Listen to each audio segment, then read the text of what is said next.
my name is Alex and I'm from the Crowfoot YMCA. I'm a full-time trainer here, and today we're going to make progressions with the hamstring curl. So we're going to start on the ground and we're going to move up to the stability ball. So it's really important to keep strength in the backs of our legs just to compensate for all that work we do, those squats, those lunges for the quads, so keeping a balance throughout the legs. So here we go.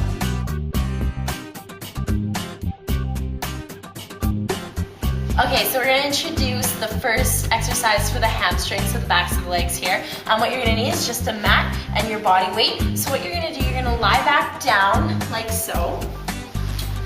And what I like to do is reach for my ankles with my long finger. That way you got your knees stacked right on top of your ankles here. So I'm going to move up just a little bit more here.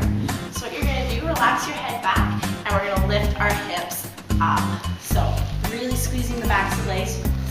Squeezing the glutes as well, lowering back down and extending back up. So you can repeat this 10 to 12 times, making sure you squeeze the glutes.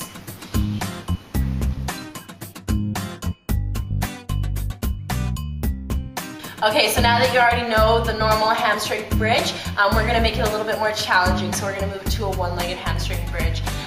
So we do have to target each individually, so you're going to do about 6 per side, and I'm going to set you up. So once again, just lying down, making sure that the ankles are directly under the knees, that long finger of the hand will line up nicely with the heel.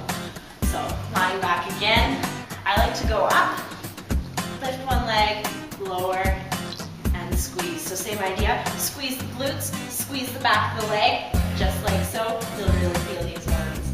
And then you're going to switch over, do the other leg, like so.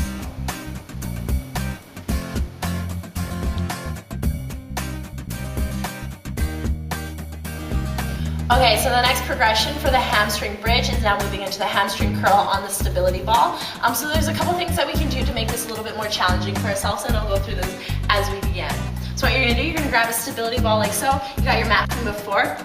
What you're going to do, you're going to press your heels into the ball, just like so, relaxing back. So you can start with your arms out to the side. This is really going to help with the wobbling. We're going to incorporate a little bit of core here. As we get a little bit more progressed, what we're going to do, we can move our hands in to make it a little bit more challenging. Maybe one day bring them across our chest. So I'm going to start with my hands out like so. You're going to lift those hips nice and high. You're going to curl the ball in towards your bum, just like so. So it's really important to make sure that your hips stay nice and high. You don't want them to lower and curl in. You're not going to be engaging those muscles in the backs of the legs. Hips nice and high, curling in, just like so.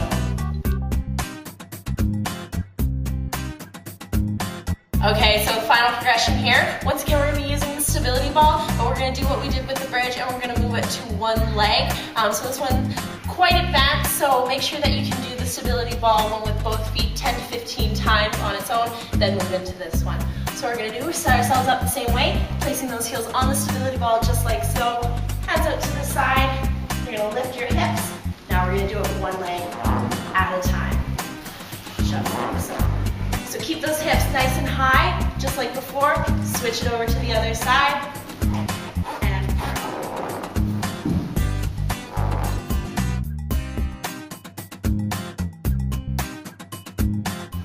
Okay, so it's really important to make sure that we stretch after every exercise that we do, especially hamstrings. They tend to cramp up quite easily, so you may have even found during these exercises you've got nice tight hamstrings. So what we're going to do, sitting with our feet straight out in front of us, toes pointing up, nice and flexed towards our face. What we're going to do, keep a nice straight back, and we're going to reach forward to grab those toes. So no bending in the spine like so. Just keep a nice flat back, and try and lower your chest down to your thighs. So it'll be a nice stretch all the way at the back. Hold for about 20 seconds. I am Jillian from the Crowfoot YMCA, and we're talking muscle of the month, the hamstrings. Today we're going to use the TRX for the greatest progression. We have the TRX set with bottom of the heel at mid-calf length. We're going to come down onto the floor. Thumbs into the bottom of the foot cradle, roll back on the back, place the heels in, and extend out.